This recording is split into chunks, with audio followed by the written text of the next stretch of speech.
Dear learners, along with the change in season like your winter, monsoon, and summer, you have heard about one terminology as humid temperature. That I am feeling cold, I am feeling humid, I am feeling sweating. So, what is the concept of humidity that we will see in this session? So, as to understand this one, let's imagine you are surfing across the seaside area. So, the atmospheric conditions that you are experiencing are the first one to observe. Now, suppose you are moving across the desert area and you are experiencing a different kind of atmospheric condition thereof.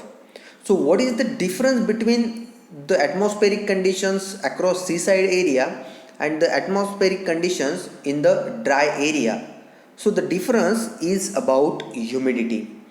We have seen that when it comes about gas molecules surrounding a individual or surrounding a component, that gas molecules are separated wide apart from one another.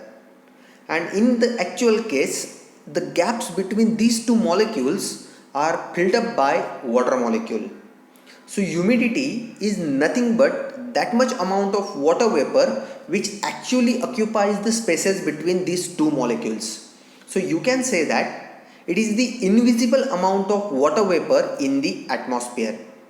So as you are progressing from seaside to dry area, the presence of water will allow you to feel humid and you are feeling as a non-humid. This humidity is basically given by three types: absolute humidity, relative humidity, and specific humidity. Dealing with one by one, when you are dealing with the air masses above the tropical desert, there is vast quantities of moisture, and this moisture is in an invisible condition. So because of the high temperature, however, the relative humidities are very low. Conversely, air in the high latitude, because of low temperature, is frequently saturated even though with the small amount of moisture in the air. So though the presence of moisture in the air is very low, still you can experience a saturation in the high latitudes. Whereas in the case of high temperature conditions, the humidity is often very low. So when it comes about these three things about humidity, then you are saying that it is the actual amount of water vapor in the atmosphere. So what makes the difference between absolute humidity, relative humidity, and specific humidity? So absolute humidity indicates the actual amount of water vapor present in the sample of air. If I am having a fixed amount of air and I am experiencing the exact amount of water vapor in that sample, then that is your absolute humidity. In the case of relative humidity, you need to focus on the mass of vapor in saturated air. What is the saturated air? As like your saturated solution, saturated airs are the at a particular temperature you are having, or that capability of that particular air to hold the water vapor or mass of vapor within it, that will give you saturated air. So the actual ratio between the mass of vapor in the air, that is your absolute one, to the mass of vapor in the saturated air. So the ratio between these two masses of water vapor present in your air and saturated air gives you relative humidity. And in the case of specific humidity, it is the ratio between the amount of water vapor in air. Your air or your gas is the constituent of number of elements. So the actual amount of water vapor in the air to the total mass of mixture of air and water vapor, whatever the constituents of your air along with the water vapor, the total mass is here. So the ratio between the actual amount of water vapor and the total mass of mixture of air in water vapor gives you specific humidity. So what makes the difference between absolute humidity and relative humidity? As we have seen that absolute humidity indicates the actual amount of water vapor present in a sample of air, whereas Relative humidity is the ratio of the actual mass of vapor in the air to the mass of vapor in saturated air at that temperature. Let's observe with the example. When you are having a sample of air having a vapor concentration or the mass of the water vapor in a given quantity of air. Suppose you are having 1 kilogram of air which holds nearly 25 gram of water vapor.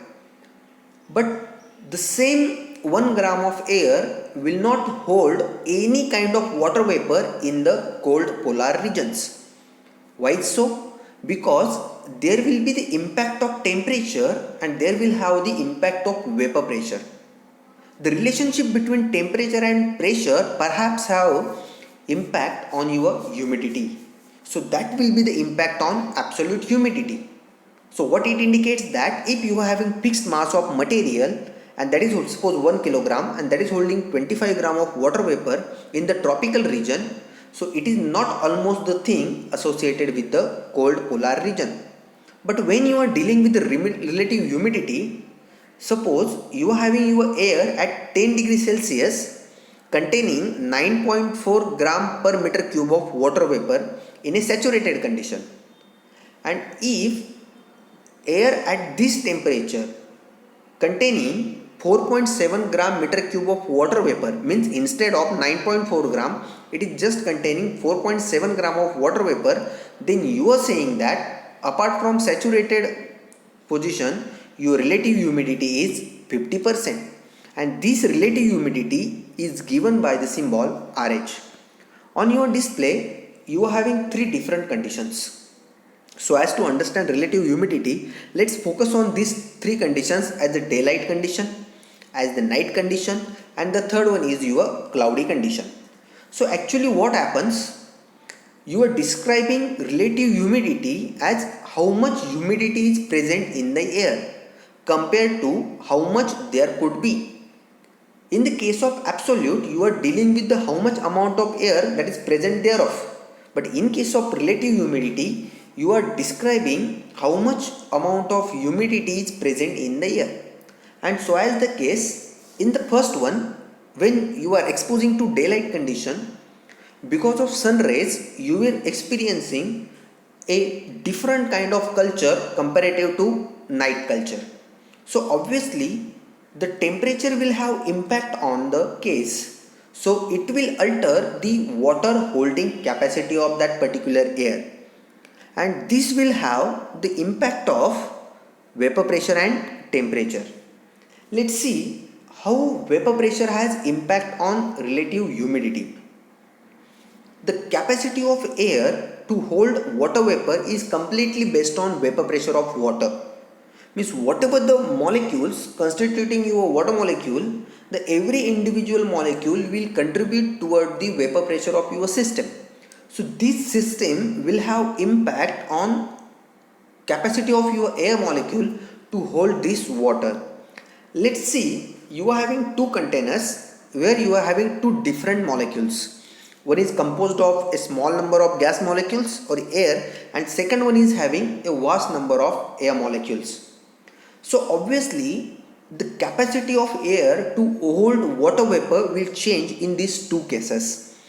As I have stated earlier, if you are dealing with the first beaker having a least number of air molecules and you are focusing on the second beaker having maximum number of water molecule, then obviously the difference between two gas molecule will vary, and this is possible only in the case of closed containers. So the water holding capacity, the amount of water that residing in two gas molecule will definitely alter. But when it comes about the liquid and solid phases, they are continuously capable of giving vapor. As you are changing temperature, that liquid and solid will allow you to have transformation in their states of matter, and thereby they are releasing some amount of vapor. And because of this one, some of the molecules have high enough speed to enter the gaseous phase. So they can undergo transition from either solid liquid state to the gaseous state. So the capacity of air to hold water vapor is determined with the vapor pressure of water, and it has nothing to do with the property of air. So it completely based on the capability or the property of your water molecule instead of property of air. So you can say that when it goes with the cloudy condition, a reading of 100% relative humidity means that there is totally saturated with water vapor.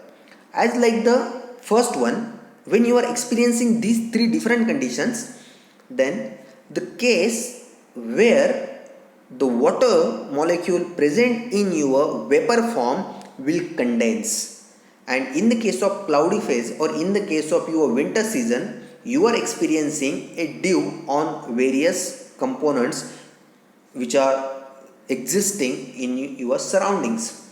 So obviously the air which is totally saturated with water vapor cannot hold any more amount of water vapor.